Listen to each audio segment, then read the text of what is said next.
Welcome to Virtual Realms. I'm Ranger 1. You know, I haven't really given the Tiger 2H any airtime here on the Virtual Realms YouTube channel. And that's a pity, because it really is an interesting tank. It's a little frightening, really. Back in its day, when it first saw service, it was a terrifying steel beast roaring across the battlefield toward totally unprepared troops. Men would drop their weapons and run away just at the merest glimpse of one of these steel monstrosities coming their way, and for good reason. At the time, it was extremely heavily armored and still had a very, very good gun. There were few vehicles on the battlefield that could hope to face this tank and survive. Now in War Thunder, we have the advantage of hindsight. We know all of this vehicle's weak spots, all of its idiosyncrasies.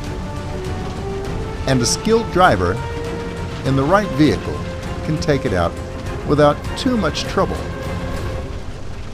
However, when this vehicle is itself in the hands of a skilled driver like Infernos, well, the results can be quite a bit different. Let's see if he has the skills to utilize its full destructive potential.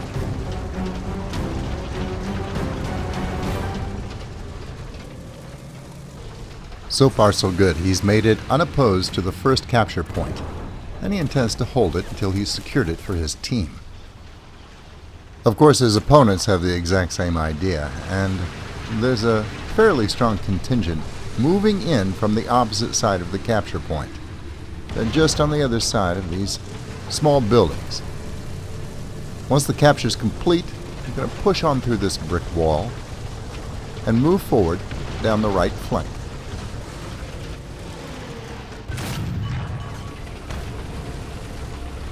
He'll pause for a second to reload, and fortunately he has strong support on this part of the battlefield. The Pershing's going to go ahead and push forward on his side. He's going to skirt around and try and get an angle on whatever is lurking behind this. Yeah, it's a T-44. It's pulling back, trying to get behind cover. He's in a bad situation. He did have some support, but it's already down. There's an IS-2 over there that didn't last very long. And he's already put a good shot into the T-44. As a matter of fact, it's pulled back and is trying to repair, unaware that it's completely surrounded. He's going to put more holes in the T-44 while he has the opportunity. The only question is, will he be able to finish off the tank or its crew before it has a chance to finish its repairs?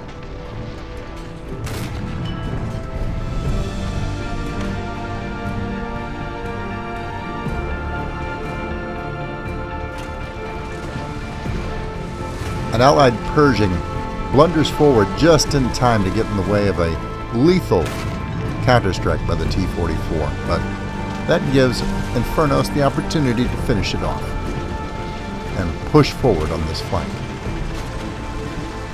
He'll prowl back and forth along this line of houses looking for targets of opportunity, but the enemy holds the center and southern portion of the town.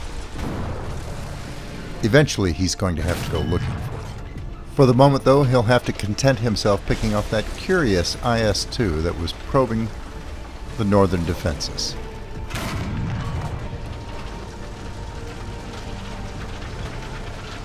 A short time later, as he moves closer to the enemy spawn point, he'll catch a glimpse of movement between the houses ahead and to his left. He snaps off a quick shot at the Su-152, but no joy. He's going to have to pursue now and move further into the town. He's got an excellent shot. Takes it out with one. This replay comes from a time when the replay system was having difficulty with zooming in on a target. The sight jumps around a lot for us, but it remains steady in game. There's another Su-152.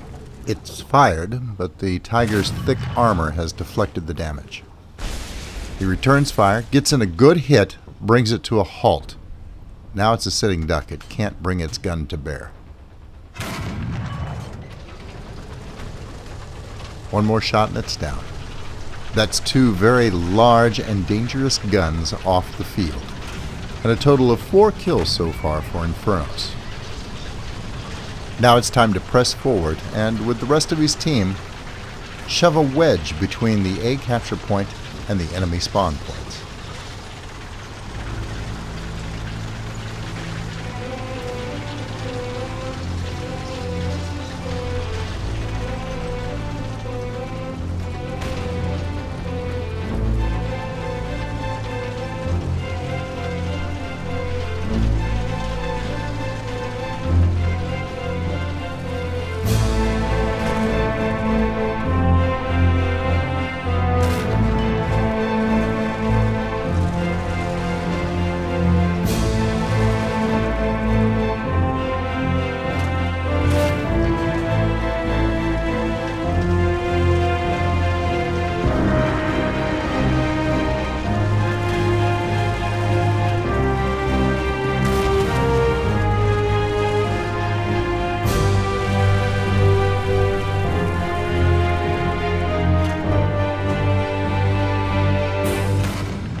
What's that you say?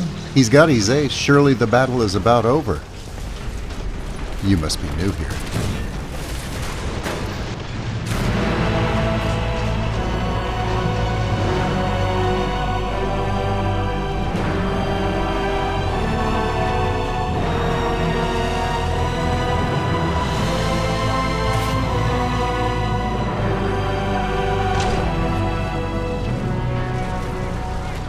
Infernos is going to have to deal with these snipers across the lake, one way or the other, and then assist with the capture of the A capture point on the shore.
Infernos and his team have managed to secure the second capture point.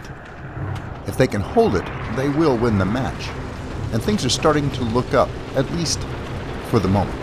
He moves into a little bit better position so he can get a better angle of fire on the T-44.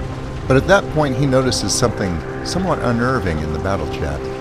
A string of Allied deaths. It doesn't seem to add up. He's not seeing that sort of activity in front of him. And suddenly he realizes he's surrounded. The enemy has swept around him and is camping his spawn point, polishing off enemy team members, cutting off any hope of reinforcement. He finishes off the T-44 quickly and then turns to deal with the new threat to the rear. If they can kill a large enough number of Infernos' team and keep them from re-entering the fight, capturing these points won't matter all that much. There's a T-34-100 over there, an IS-2. Those are a couple of bad tanks for the Tiger II to go up against. T-34-85s and IS-2s actually accounted well against the Tiger II during the war, usually from ambush tactics, which is exactly what these two are employing. The T-34-100s never really saw much practical use during the war, but if anything, this one's even more dangerous than the T-34-85. He's going to focus on the IS-2, who in turn is going to make a bold rush forward, hoping to make it under the cover of that line of shrubs to the right so that he can break visual contact with Infernos. It's a bold move, quite a gamble, but it pays off. He manages to get under cover, and Infernos loses direct contact with him. Remember, this is a realistic battle, and to Infernos' eyes, he has no enemy target marker over there to shoot at. He's also taking fire from that T-34-100 to his left, but the more thinly armored tank proves to be no match for the 88mm gun on the Tiger II. Deprived of any visual targets, Infernos has little choice but to turn around and deal with a new threat to his rear. Both of the capture points that they had taken and protected so well are now falling to enemy units. He moves over toward the A capture point and is going to attempt to deal with the unit that's moved in behind him, but his Tiger II is finally about to fall. It's worth noting that he does not fall to any of the tanks on the field. Instead, he falls to a well-placed bomb from an aerial attack.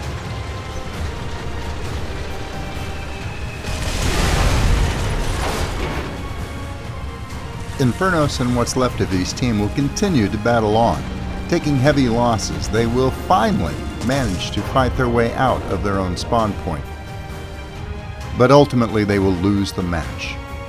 The enemy team successfully delays them long enough to prevent them from recapturing more than one of their objectives before the end of the match. In the end, the Steel Beast wasn't defeated in a direct engagement. Instead, it was outmaneuvered, outnumbered, and overrun. Still, this battle serves to remind us of how formidable the Tiger II can be in War Thunder, and how deadly it once was on the battlefields of World War II. Thanks for sending in the replay, Infernos. And thank you guys for watching. Until I see you again, good hunting. Thanks for watching. I hope you were entertained. If you liked the video, please remember to subscribe. And if you're already a subscriber, thank you. And I'll see you next time.